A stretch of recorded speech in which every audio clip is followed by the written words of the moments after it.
नमस्कार दोस्तों, स्वागत है आज का वीडियो में। आज हम बात करने वाले हैं भारत के लौह पुरुष के बारे में, जिनका सरदार वल्लभ भाई पटेल के रूप में जाना जाता है। लौह पुरुष इन्हें क्यों कहा जाता है और सरदार वल्लभ भाई पटेल भारतीय इतिहास की राजनीति में कितने बड़े विद्वान हैं, कितने योगदान है इन्हें भारत के आधुनिकीकरण में और भारत के निर्माण में इनका क्या-क्या योगदान है, इसके बारे में आज की वीडियो में हम विस्तृत रूप से बात करेंगे। भारत में 562 रियासतों को सम्मिलित करने में और जूनागढ़ और कश्मीर और हैदराबाद जैसे रियासतों को भारत में विलय कराने में इन्होंने कितना बड़ा योगदान है, इन सारे तथ्यों के बारे में हम बात करेंगे। तो देर ना करते हुए हम बात करते हैं सरदार वल्लभ भाई पटेल के बारे में बात करते हैं। भारत का लौह पुरुष किसे कहा जाता है? सरदार वल्लभ भाई पटेल को लौह पुरुष के नाम से जाना जाता है। कोई व्यक्ति भी लौह पुरुष हो सकता है क्या? ये तो अतिशयोक्ति लगती है, लेकिन सच्चाई ये है कि इन्होंने भारत के लिए ऐसे-ऐसे काम किए हैं, असंभव कार्य को किया है, जिसे देखते हुए लगता है कि वाक़ई में ये हाड़ माँस का इंसान लौह पुरुष के रूप में ही हो सकता है। इसलिए इन्हें लौह पुरुष की संज्ञा दी जाती है और वास्तविकता ये है कि लौह पुरुष की संज्ञा इन्हें बारदौली सत्याग्रह में दिया जाता है, जब गुजरात के बारदौली में जब महिलाओं के द्वारा इन्हें लौह पुरुष की उपाधि दी जाती है और तब से ये व्यक्ति लौह पुरुष के नाम से फेमस हो जाते हैं। आज हम बात करेंगे इसी महान व्यक्ति की, जिसने बिखरे हुए भारत को एक सूत्र में बांधने का काम किया था, जिसने दृढ़ इच्छा शक्ति ने अंग्रेजों को भी झुका दिया था और जिसने हमें एकता का असली अर्थ सिखाया। जी हाँ दोस्तों, आज की कहानी है भारत के लौह पुरुष सरदार वल्लभ भाई पटेल के बारे में। प्रारंभिक जीवन और पारिवारिक पृष्ठभूमि की बात करेंगे तो 31 अक्टूबर 1875 को गुजरात के नाडियाड गांव में एक किसान परिवार में जन्मे वल्लभ भाई पटेल, जिनका पूरा नाम था वल्लभ भाई झावेरी भाई पटेल, बचपन से ही तेज, निर्भीक और स्वाभिमानी व्यक्ति थे। उनके पिता झावेरी भाई पटेल एक साधारण किसान थे, लेकिन उनमें देशभक्ति और परिश्रम की भावना भरी भरी हुई थी। उनकी माता लाडबाई एक धार्मिक और संस्कारी महिला थी, जिन्होंने अपने बच्चों को ईमानदारी और कर्तव्य निष्ठा का भी पाठ पढ़ाया था। कम उम्र में ही वल्लभ भाई का विवाह झरे झवेरवा झवेरवा उनकी वाइफ का नाम था, झवेरवा से हुआ था। उनके 2 पुत्र हुए थे, हृदया हृदया भाई पटेल और मणिबेन पटेल। ये दोनों को सा जो जब देश आज़ाद हुआ तो हृदया भाई पटेल सांसद के रूप में भी चुने गए थे और मणिबेन पटेल भी सांसद के रूप में चुने गए थे। झवेरवा का निधन जल्दी हो गया था, लेकिन सरदार पटेल ने, मतलब झवेरवा कौन थे? उनकी वाइफ थी झवेरवा, जिनका निधन जल्दी हो गया था। बच्चों के लालन-पालन का काम जो है, अनुशासन के साथ सादगी के रूप में इन्होंने ही, मतलब सरदार पटेल ने अपने दोनों बच्चों का लालन-पालन किया था। शिक्षा और वकालत की बात करेंगे तो शुरुआत में वे गाँव के स्कूल में पढ़े, फिर अहमदाबाद पहुँच गए थे। 36 साल की उम्र में उन्होंने इंग्लैंड जाकर लॉ की पढ़ाई की और बैरिस्टर एट लॉ बनकर वापस लौटे। कब? 36 साल की उम्र में। समझिए, जब हम पढ़ना छोड़ देते तब इन्होंने लॉ पढ़ने के लिए इंग्लैंड चला गया था। बताइए क्या जुनून और क्या जोश होता है इंसानों के अंदर।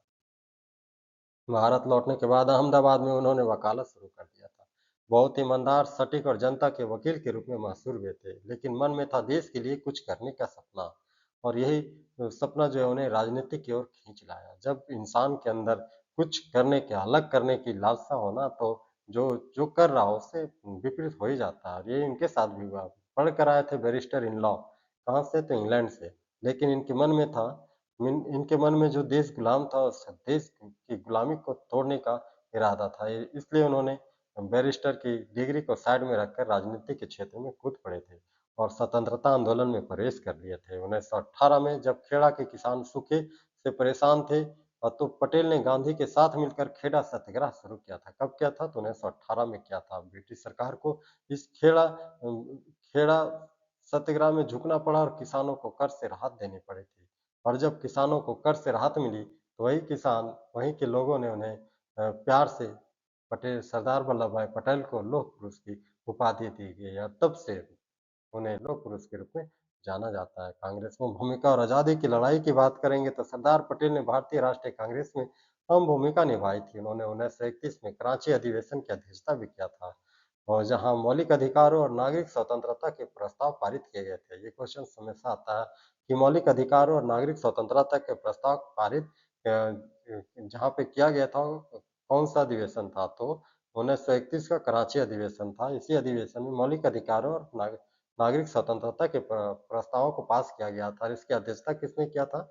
इसकी अध्यक्षता सरदार पटेल ने ही किया था। वे गांधी के सबसे विश्वसनीय साथियों में से एक थे। उन्होंने असहयोग आंदोलन, सविनय अवज्ञा आंदोलन और भारत छोड़ो आंदोलन में चढ़ बढ़ करके हिस्सा लिया था। कई बार जेल भी गए थे, लेकिन कभी भी हिम्मत नहीं हारी थी। उनका एक ही उद्देश्य था, भारत को आज़ाद कराना और भारत को एकजुट रखना। वाक़ई में एकजुट रखना तो इनका मुख्य उद्देश्य था। इसीलिए तो 562 रियासतों को उन्होंने एक साथ जोड़ा।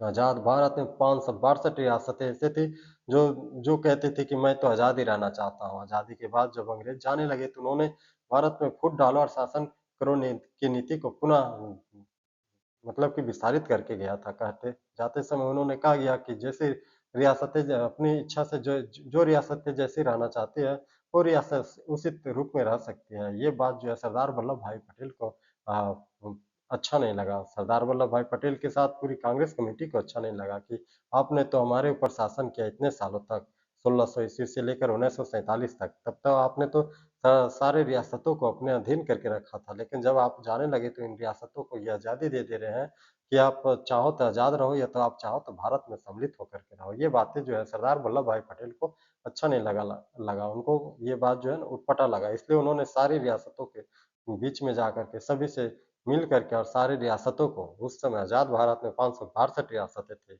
562 565 बताया जाता है। रियासतों मालिकों से, रियासत के राजाओं से, रजवाड़ों से मिलकर उन्होंने सबको सहमति लिया और सबको मिल कर के भारत निर्माण में महत्वपूर्ण भूमिका अ, अपनाया निभाया।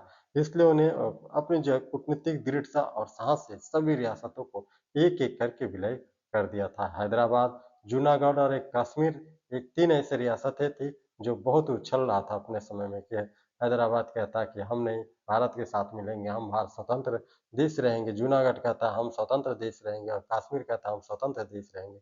लेकिन सरदार वल्लभ भाई पटेल की कूटनीतिक और दृढ़ इच्छा शक्ति ने इन तीनों ही राज्यों को बहुत ही अ, अच्छे तरीके से भारत का मैप में शामिल किया और भारत के राज्य में इन्हें भी शामिल कर दिया गया। अब देखो दोस्तों, जैसा आज की स्थिति है, अगर भारत के अंदर ही हैदराबाद एक अलग रियासत होता तो आज क्या होता देश का हालत? भारत के अंदर ही एक जूनागढ़ एक अलग रियासत होता तो आज देश की स्थिति क्या होती? कश्मीर एक अलग रियासत होती तो देश की स्थिति क्या होती? मतलब देश आज़ाद था लेकिन फिर हमें टुकड़ों-टुकड़ों में देश को बँटा हुआ देखते आज के समय में। लेकिन ये सरदार वल्लभ भाई पटेल थे जिन्होंने कूटनीतिक और अपनी दृढ़ इच्छा शक्ति से अ, ये सभी 562 रियासतों को भारत के अभिन्न अंग मिलाने में बहुत ही महत्वपूर्ण योगदान निभाया था। यही कारण है कि उन्हें भारत का लौह पुरुष आयरन मैन ऑफ इंडिया के नाम से जाना जाता है। प्रशासनिक योगदानों की बात करेंगे तो सरदार पटेल ही ये सिर्फ एक नेता नहीं बल्कि भारत के प्रशासक के रूप में के शिल्पकार के रूप में भी जाने जाते हैं। सरदार पटेल कहते हैं सिर्फ वो एक राजनेता ही नहीं थे बल्कि वो एक प्रशासनिक शिल्पकार के रूप में भी जाने जाते हैं क्योंकि आईएएस और आईपीएस जैसे पदों की सबसे पहली परिकल्पना उन्होंने ही अपने विचार में लाया था। तब से लेकर के आईएएस आईपीएस जो आज की स्वतंत्र भारत की प्रशासनिक दृष्टि से सबसे बड़ा रीढ़ है, वो आज भी भारत की प्रशासन में सर्वोच्च योगदान देता आ रहा है। उसका भी सर्वप्रथम परिकल्पना सरदार वल्लभ भाई पटेल के द्वारा ही रखा गया था। 15 दिसंबर 1950 को मुंबई में सरदार पटेल का निधन हो जाता है। उनके जाने के बाद देश आज़ाद हुआ और ज़्यादा दिन नहीं जिए थे। 1947 में देश आज़ाद हुआ और 1950 में सरदार पटेल का आकस्मिक निधन मुंबई में हो जाता है। 1991 में उन्हें भारत सरकार द्वारा भारत रत्न से मरणोपरांत भारत रत्न से सम्मानित किया जाता है। 2018 में उनके सम्मान में सबसे बड़ा भारत में स्टैच्यू ऑफ यूनिटी जो 182 मीटर ऊंची अहमदाबाद में बनाई गई है। संभवतः विश्व की सबसे ऊंची प्रतिमाओं में से एक है। यह बताता है कि दृढ़ इच्छा शक्ति से किसी को भी और किसी भी हद तक उसे जोड़ा जा सकता है। सरदार पटेल ने हमें सिखाया कि एकता ही हमारी सबसे बड़ी ताकत है। अगर उन्होंने रियासतों को ना जोड़ा होता तो शायद आज भारत एक राष्ट्र के रूप में खड़ा ना होता। तो आइए आज हम संकल्प लें कि इस देश की एकता, अखंडता और सम्मान की रक्षा हमेशा करेंगे। इसी के साथ मिलते हैं अगले स्लाइड में, अगले वीडियो में। जय हिंद, जय भारत।